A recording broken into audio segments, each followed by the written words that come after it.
Operation Sindoor తర్వాత Pakistan media including prime minister కూడా active war గా ప్రొజెక్ట్ చేస్తున్నారు గ్లోబల్ మీడియాలో. India is not a irresponsible country direct గా వార్ స్టార్ట్ చేయడానికి. అసలు ఇండియాకి వార్ చేసే ఉద్దేశమే లేదు. మనది growing economy with good relationship with other countries. మనం ఎందుకు war start చేయాలనుకుంటాం?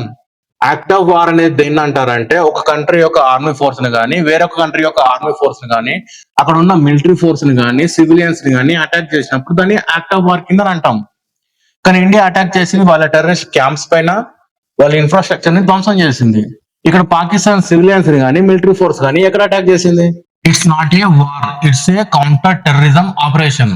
Operation Sindoor is a fight against terrorism, not against Pakistan or their civilians.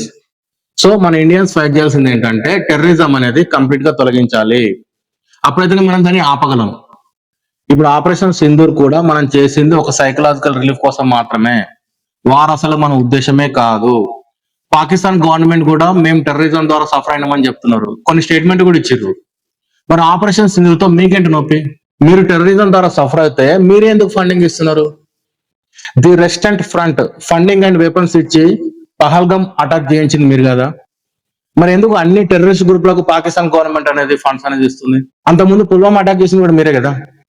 మళ్ళీ పాకిస్తాన్ లో టెర్రరిస్ట్ చనిపోతే ఎందుకు ఆర్మీ ఫోర్స్ తో ప్రభుత్వ లాంఛనాలతో గౌరవ మర్యాదలు చేస్తున్నారు? అంటే టెర్రరిజం ఎంకరేజ్ చేస్తున్నట్టే కదా. సో మనం ఇప్పుడు కూడా ఊరుకుంటే ఫ్యూచర్ లో మళ్ళీ మన మీద అటాక్ చేయడానికి గ్యారంటీ ఏం లేదు కదా.